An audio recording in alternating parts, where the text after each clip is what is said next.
वृंदावन बिहारी लाल की जय। बहुत ही सौभाग्य का समय है कि उस महाप्रभु की असीम दया दृष्टि से हम सभी लोगों को इस सत्संग का परम पावन अवसर मिला है। वास्तव में ये प्रभु की बहुत बड़ी दया कहलाती है, बहुत बड़ी कृपा कहलाती है। इस संसार में हम सभी आते हैं, अनमोल अवसर मनुष्य की जिंदगी का मिलता है। कितना अनमोल है ये समय, ये जिंदगी। सारे शास्त्र वेद पुराण गाते गाते थक गए, संत महापुरुष गाते रहते हैं, लेकिन इस अनमोलता को कोई बिरला भाग्यशाली ही समझ पाता है और अपने जीवन के सच्चे लक्ष्य को प्राप्त कर पाता है। नहीं तो जिस लक्ष्य को लेकर हम इस संसार में आए थे वो लक्ष्य छूट जाता है और कुछ और ही करने लगते हैं। महापुरुष समझाते थे, वर्णन करते हैं कि आए थे हरि भजन को और वो टन लगे कपास, सुरत संभालेगा फिले अपना आप पहचान। कहते हैं कि आए थे हरि भजन को, प्रभु का सहारा पकड़ने के लिए आए थे।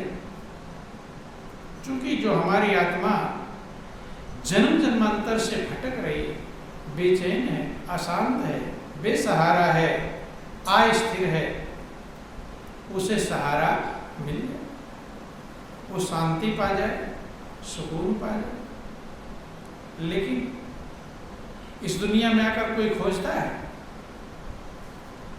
दुनिया के सामान खोजते हैं, दुनिया के पदार्थों को खोजते रहते हैं और धीरे धीरे करके जीवन गुजार देते हैं। तब समझ आता है कि जब समय निकल जाता, महापुरुष कहते हैं समय चूक पुन का पछताने और का वर्षा जब कृषि सुखान। खेती सूख जाए फिर खूब बारिश हो, अब उस बारिश से कोई लाभ नहीं, अब तो फसल सूख गई, बेकार हो। ऐसे जीवन खत्म हो जाए तब सच्चाई समझ में आए, तो उस जीवन की कोई कीमत नहीं। महापुरुष कहते समय सबसे ज्यादा कीमती है। जो काम समय पर हो जाता है, पढ़ाई है, पढ़ाई के समय बच्चों का मन पढ़ने को नहीं कहता। माँ बाप धक्का दे करके, लोभ दे करके, डांट फटकार लगा करके तमाम प्रकार से उन्हें पढ़ाने का प्रयास करते हैं। लेकिन जिसने समय पर पढ़ाई नहीं किया, अब बूढ़ा हो जाए, किसी से चिट्ठी लिखाने के लिए 10 बार सिफारिश करता है, प्रार्थना करता मेरा पत्र लिख दो या मेरा काम कर दो। वो सिफारिश करता है, वो मना करता है आज नहीं कल आना, कल नहीं परसों आना। तब उसको समझ में आता है अगर मैं पढ़ लिख लिया होता तो क्यों दूसरे का सिफारिश करना पड़ता है, क्यों परेशान। बहुत लोग सुनते हैं आप लोग कहते मेरे माँ बाप तो पढ़ा रहे थे लेकिन मैं खुद ही स्कूल नहीं भेजते थे, स्कूल और जाता था कहीं और, घूम टहल के बहाने बनाकर चला जाता। तो महापुरुष कहते हैं कि जो समय पर समय को न समझा सही, व्यर्थ अवसर गंवाने से क्या। कहते हैं कि जो समय पर समय को नहीं समझ पाया, जो समय है खेती का समय है, उसमें सिंचाई करने का, खाद पानी डालने का, अगर उस समय पर उसमें सिंचाई नहीं किया, खाद नहीं डाला, फसल होगी।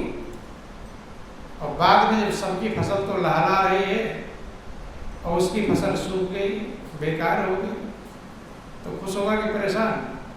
क्या होगा? हर चीज से समय की आवश्यकता है। समय की कीमत है। महापुरुष कहते हैं सबसे ज्यादा कीमती समय। समय से कीमती दुनिया में कोई चीज नहीं। ऐसे आज जो समय हम लोगों को मिला हुआ है ये कीमती है। क्यों कीमती है? क्योंकि कल मिलेगा कि नहीं मिलेगा कोई गारंटी नहीं, अगले पल का भरोसा नहीं। इसलिए महापुरुष समझाने का प्रयास करते हैं कि जिस चीज का समय है उस समय का सदुपयोग करें। क्या करें? सदुपयोग। नहीं तो जो समय निकल जाएगा, कि समय निकल जाएगा बंदे, हाथ मसल रह जाएगा। अब ट्रेन का टाइम है, टाइम पर ना पहुंचे स्टेशन और ट्रेन निकल गई, 1 मिनट भी लेट हुआ, ट्रेन छूट गई, तो सारी तैयारी, सारा बैग ढोकर लाना, खाना पीना बना कर लाना सब बेकार हो जाए। खाना नहीं बना कर ट्रेन पकड़ लेते, ट्रेन में मिल जाता खाना। 1 मिनट का लेट कितना बड़ा परेशानी का। जिसकी ट्रेन छूट जाती है उससे पूछो क्या हाल होता है। और जरूरी काम से जाना, इमरजेंसी है। समय इसलिए महापुरुष समझाते हैं, जितने महापुरुष आज तक पृथ्वी पर आए, ये जो मनुष्य की जिंदगी है इसका जो समय मिला है ये भी समय नहीं मिलेगा। मिलेगा? ये समय मिलने वाला नहीं। आगे 84 लाख योनियों में जीव भटकता है, ना वहाँ भजन करने की फुर्सत है, ना भजन करने का ज्ञान है, ना अपने आत्म पहचान का ज्ञान है, न कल्याण का ज्ञान है, न उद्धार का ज्ञान है। पशु के जीवन में सिर्फ पेट पालना, पेट भरना। कोई भी पशु रहता, कुत्ता रहता है, बिल्ली रहता है, बंदर रहते हैं, जब ही टुकड़ा फेंक दो खाने लगता है, नहीं खाता। उसको एक ही चीज है, कैसे मुझे भोजन मिले। मनुष्य का जीवन भाग्यशाली कहलाता है, क्योंकि ये रोने के साथ साथ हंसना भी जानता है। ये पेट पालने के साथ साथ जीवन के सच्चे लक्ष्य को भी प्राप्त कर सकता है। सच्चाई है कि ये जीवन रहेगा नहीं, जाएगा, लेकिन उससे पहले इसकी कीमत को संभालने के लिए महापुरुषों ने समझाया। जाने से पहले उस लक्ष्य को हम हासिल कर प्राप्त कर ले। लेकिन इस दुनिया में अगर लोग करते क्या हैं, डब्बे को सजाते हैं। किसको सजाते हैं? डब्बे। डब्बा खूब चमकता हुआ रहे और अंदर माल खराब हो तो सही रहेगा। कुआं संगमरमर का बना हुआ हो और पानी उसमें सड़ा गला हो, कीमत है उसकी? ईंट का ही कुआं बना होता, अच्छा पानी, मीठा पानी होता, वो प्यास बुझाता। लेकिन संगमरमर का कुआं बना हुआ है और सड़ा गला पानी, संजोग से कोई पी लेगा तो बीमार भी। संगमरमर किस काम में है? कीमत पानी की। किसकी है? पानी। मटका सोने का हो और पानी उसमें बेकार हो। महापुरुष कहते हैं मटका प्यास बुझाए कैसे? प्यास बुझेगी पानी से। पानी शुद्ध होना चाहिए, सही होना चाहिए, लेकिन लोग मटके को चमकाने में लगे हुए। किसको चमकाने में?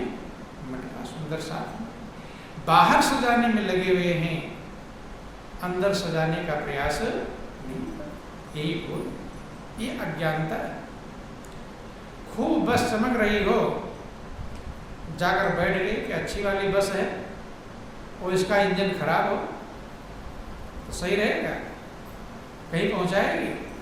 ऊपर से चमचमाती बस की कोई कीमत है? ऊपर से कम चमक ही है, इंजन सही है तो मंजिल पहुंचा देगी। और ऊपर से बस चमक रही हो और अंदर इंजन खराब हो। तो महापुरुष कहते हैं कि बाहर के बजाय, इसलिए अंतर्मुख होना कहते हैं। क्या कहते हैं? अंतर्मुख। एक बहिर्मुख है, एक अंतर्मुख।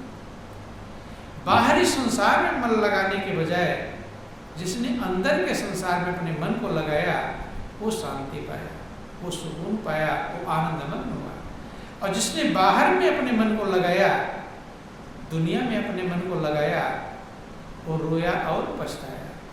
क्योंकि एक दिन सच्चाई समझ में आए, एक दिन समझ में आएगा कि जो मटका चमक रहा था को पानी उसमें सड़ा हुआ था। कैसा पानी था? सड़ा था और वो बेचैन।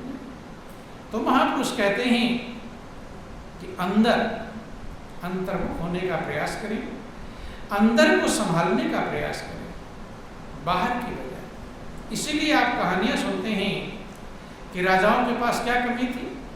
राज्य था, पाठ था, नौकर चाकर, धन के भंडार, रानियां पटरानियां, सेवादार सब मौजूद थे। बाहर की चमक रही थी, लेकिन अंदर का जो मन था वो मन अशांत था। क्या था? अशांत था, बेचैन। मन को शांति प्रदान करने के लिए, मन को आनंद प्रदान करने के लिए जब लोगों ने देखा कि राज्यपाट में शांति नहीं पा रहा, महल है, किले हैं, रथ हैं, हाथी हैं, घोड़े हैं, नौकर हैं, चाकर हैं, सारी व्यवस्थाएं मौजूद हैं, लेकिन इन सब चीजों को पाकर ये मन हमारा शांत नहीं, तो लोगों ने भजन का रास्ता अपनाया। यहाँ तक कहानियां सुनते हैं कि राज्यपाट को भी छोड़ दिए, राजाओं महाराजाओं ने जंगलों में चले गए, गुफाओं में चले गए। मात्र एक कारण था, अंदर सही करने के लिए। क्या सही करने के लिए? अंदर। और अंदर अगर सही है तो बाहर ना सही हो काम चल जाएगा, लेकिन बाहर सब सही हो तो अंदर नहीं सही होगा तो काम चलने वाला नहीं। आज आप देख रहे हैं बाहर की सब सुविधाएं मौजूद हैं, बड़े बड़े नेता हैं, बड़े बड़े हीरो हीरोइन हैं, बहुत पैसे वाले डॉक्टर हैं, बिजनेसमैन हैं, तमाम सारे लोग हैं।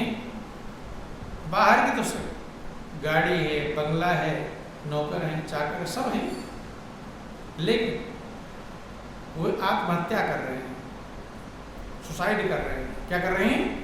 आत्महत्याएं कर रहे हैं, लटक रहे हैं फांसी। कोई फंदे पर लटक जा रहा है, कोई खुद मर जा रहा है, कोई दूसरों को मार डाल रहा है। क्या कारण है?